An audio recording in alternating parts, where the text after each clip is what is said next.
Hey everyone, so the Marines showing up in Wano opens up a whole new world of possibilities, and everyone has different ideas on how exactly they will be involved. As I see it, there are 4 routes that this could go, and I'll be breaking them down over the course of this video. So before we get into it, make sure to subscribe for more One Piece content every week. And just like the Marines are able to safely travel all over the world, so too can you safely travel anywhere you want on the globe with Surfshark VPN, the sponsor for this video. I'm sure a lot of you have watched Squid Game recently, so many of you are seeing that it's not just Japan that has great foreign television. If you want to try more Korean TV or more foreign TV and movies in general, then you should try using Surfshark VPN so that you can just change your location online to another country. It gives you instant access to TVs and movies that are only available for streaming in those countries, including anime and other international series. And you can do it completely safely. You are 100% protected while using Surfshark VPN, since it encrypts your data, making you undetectable. When you're using Surfshark VPN, no one, not even Surfshark, can track your personal data. And on top of that, you are automatically blocked from all ads and malware. So it's like incognito mode on steroids, plus ad block, plus a location changer all in one.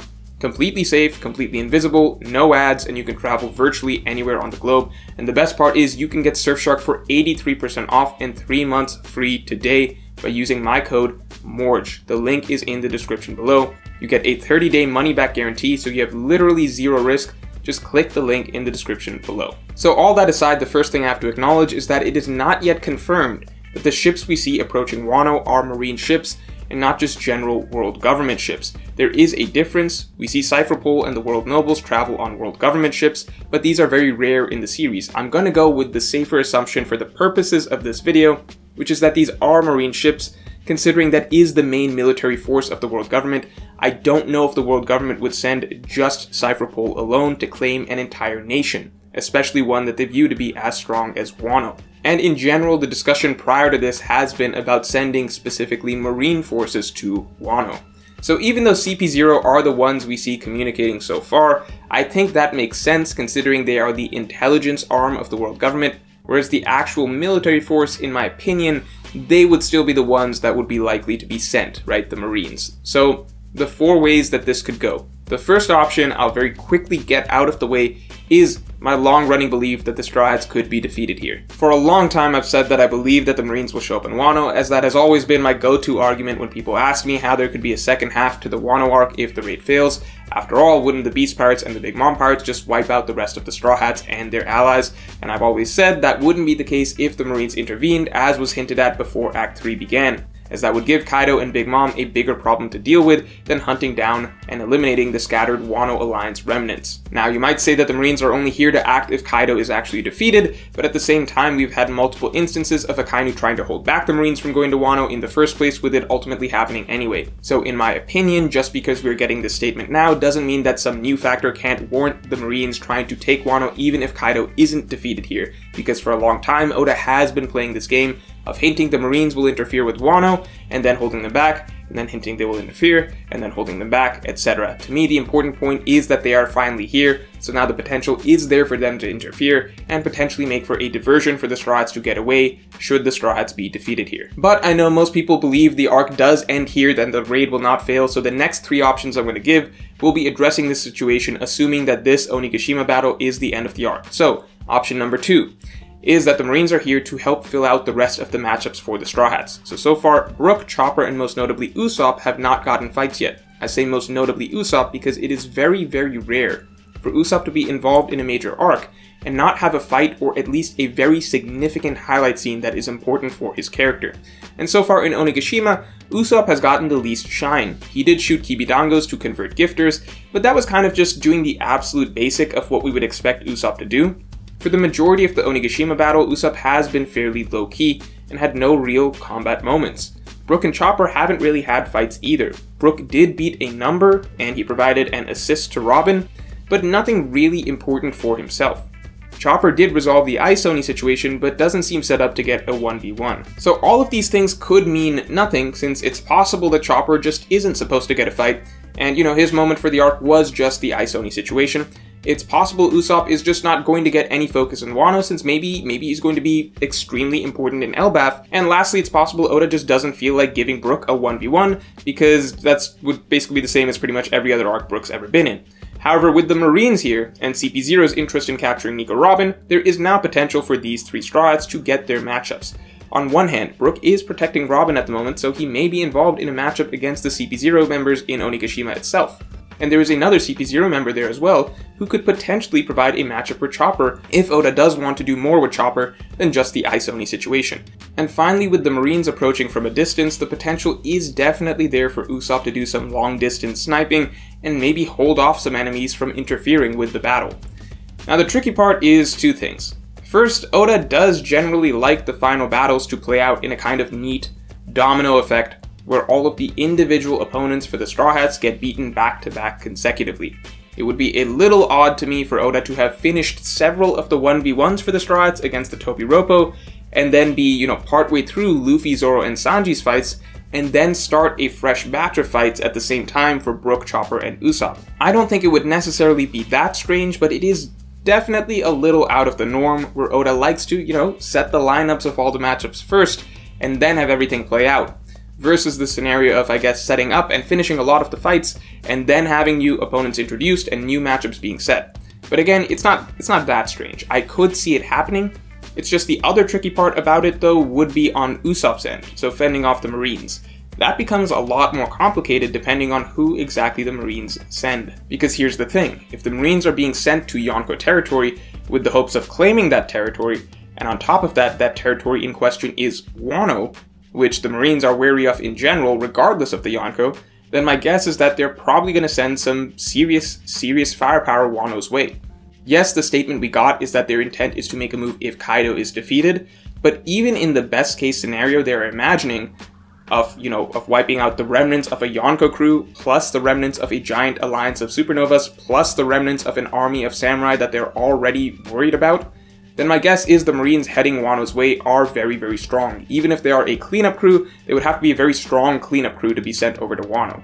Like, not just Buster Call 5 Vice Admirals, I would bet that there's at least one Admiral among these ranks. So Usopp fearlessly holding off a force like that from afar, it sounds cool on paper, but it depends on who he does it against. If it's just like a vanguard of lower ranking officers, then sure.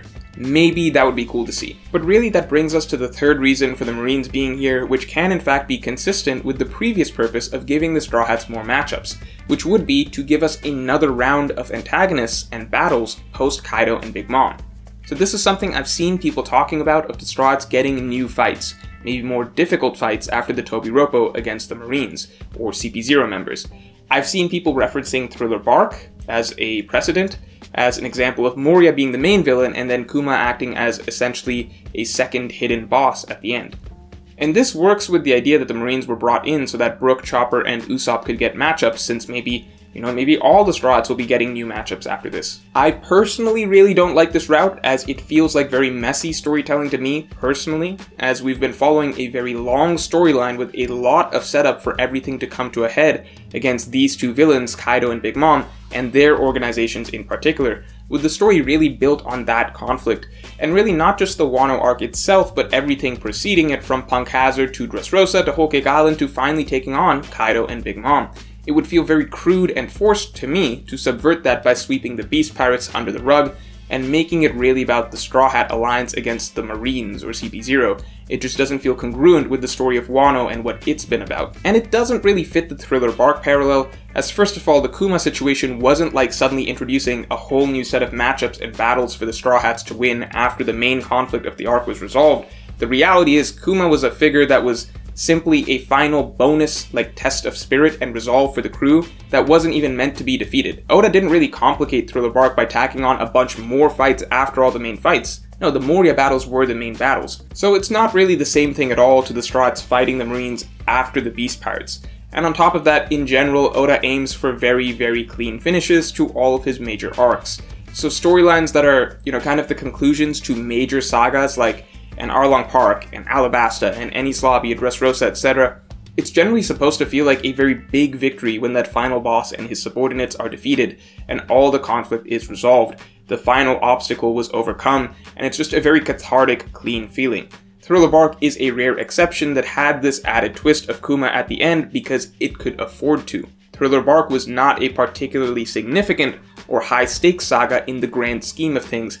It was really an unplanned detour on the way to Sabaody, a conflict that was introduced quickly and resolved relatively quickly in the span of a night. Honestly, it feels a bit like a breather arc sandwiched between the high-stakes storylines of Enies Lobby and Marineford. So really, the Kuma twist at the end was kind of needed to spice things up at the end of an otherwise basic storyline. There's a reason everyone talks about that as the best part of the arc. So ultimately, I personally doubt that Oda set up the Kaido conflict for so long for the Straw Hats to finally take on the Beast Pirates, and then rather than it being, a big cathartic moment of defeating a Yonko crew and liberating Wano, fulfilling the Scabbard's dreams, etc., etc., it just immediately spills into more fights and more villains. So I don't like this idea, and I don't personally expect it to happen based on the way Oda usually writes, but I still do understand why people feel things could play out this way based on vague Thriller Bark parallels and simply, I guess, desire for more fights, because the Tobiropa fights were, for the most part, not that good. And then the final route is the more traditional route that we often see in One Piece. At the end of major arcs like in Arlong Park,